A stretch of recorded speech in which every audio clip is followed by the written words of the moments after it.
On next week's quiz, we'll have one of the blood splatter things, so that should be a quickie problem since I think everybody seemed to understand it in here. The other problem that I'll have on there is one of the old quiz problems that we've already done. So go through the old quizzes, they're all online, and go look up some of the, you'll have another one from this week. So look up all of them and review them. Don't go to the quiz keys to understand it because I have less stuff on there. I'm just putting the bare minimum there. Go to the actual problem where it was solved. And they're all listed on the pre-calc playlist. You have everything there. If you don't, it's your second chance. And I'm thinking about it. If it's something that you want to be retested on to see if you mastered it now and you didn't master it the first time, like now you're seeing it several times, ask me. Say, Dr. T, could you put that one on there? I'd like to be reassessed on it. And we can talk about how you will be reassessed. Because for me, it's important that you master it. You're going to see it again. You're going to see it again on the test. You're going to see it again on exam 2. You're going to see it on exam, because all our tests are cumulative. You'll see it again on the final. So there's no better time than the present to go back and look at some of those things and master it. So on this problem, it looks a little bit more scary, but it's not. Courage. Have courage. It's just start from the inside out. Start from sine pi over 4. What is that number? You can either go on a calculator or just look at your circle, which you already drew on your first page of your test. Sine is always the y value. Where it is square root of 2 over 2, it's right at pi over 4. So rephrase the question now. I'm really looking at cosine inverse of sine pi over 4, which is cosine inverse of square root of 2 over 2. That's like the first problem we looked at already. So I'm looking where the cosine of the angle is square root of 2 over 2. I'm just rephrasing it like I did before. So I go back to the circle and ask, where's cosine square root of 2 over 2? Well, 2 places, pi over 4 and 7 pi over 4.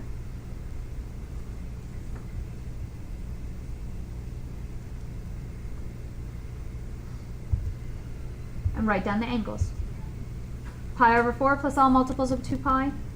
And it should be 7, yeah, you can see my 7 pi. 7 pi over 4 plus all multiples of 2 pi. So it's the same machine, you just had one extra step at the beginning.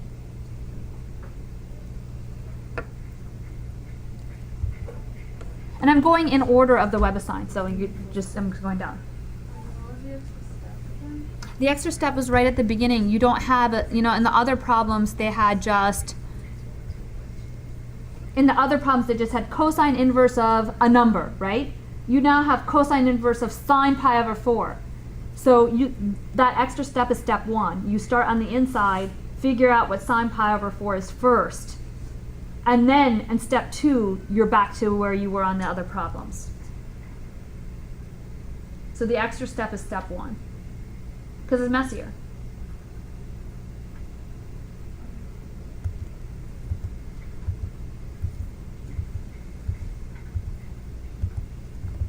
Feel the difference between these problems from WebAssign and the real problems? The real problems were so different, right? They're messy, you had to go in there and measure things, somebody didn't like the smell of ketchup. So it's like all these, it's not quite the same. But the one that you do in a real application is much more understandable because you actually can see it. What if you have cosine x equals some bizarre number? Because they restricted, they told you that angle has to be between 0 to 2 pi. You don't have that multiples business. It's saying, okay, I'm only letting you rotate around from 0 to 2 pi. No more rotations after that. Well, I have no choice. I got to use my calculator. So x is cosine inverse of 0.738. Punch it on your calculator. Make sure you're in radians for the WebAssign so you can check if your answer's right or wrong. And you get 42 degrees. I put it in degrees. 0.741 radians. I changed it to degrees for you so you can see the degrees.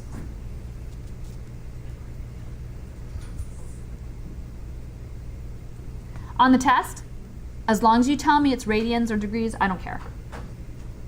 So quizzes and tests, you let me know what you're using. Don't just put the answer down. I don't care whether it's radians or degrees. You leave that off, though, I do care. That means you're not maybe paying attention to what you're doing.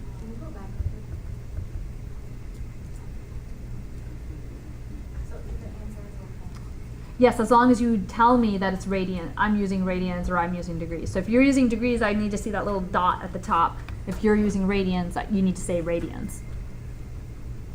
I'll have a little reminder for you on there.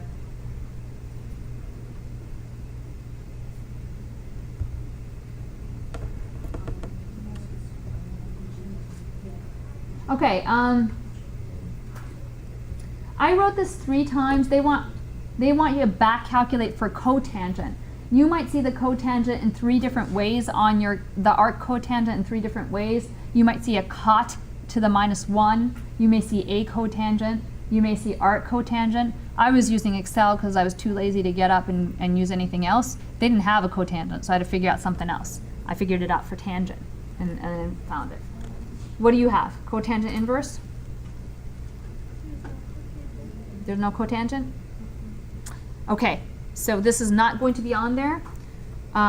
You know what I'll do is I can switch this to webcam and use this so that you can see the board work in a second.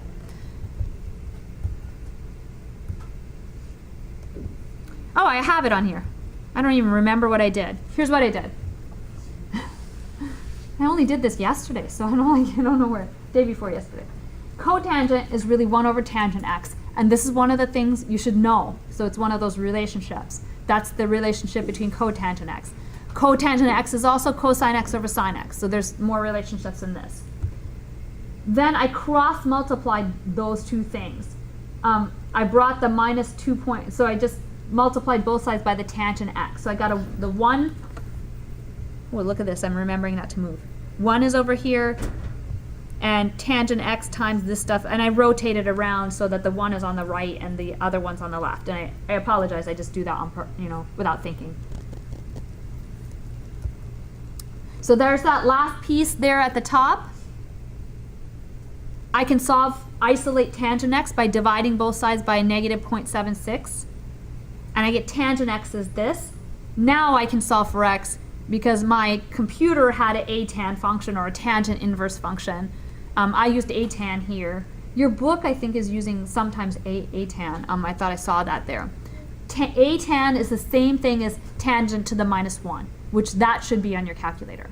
So tangent to the -1 of 1 divided by -0.276, I got -1.30 radians. And I didn't put the degrees. See?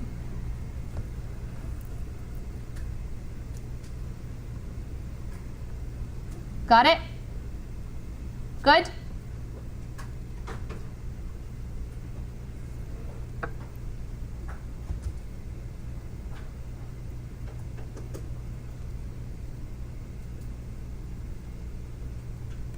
Okay, I think this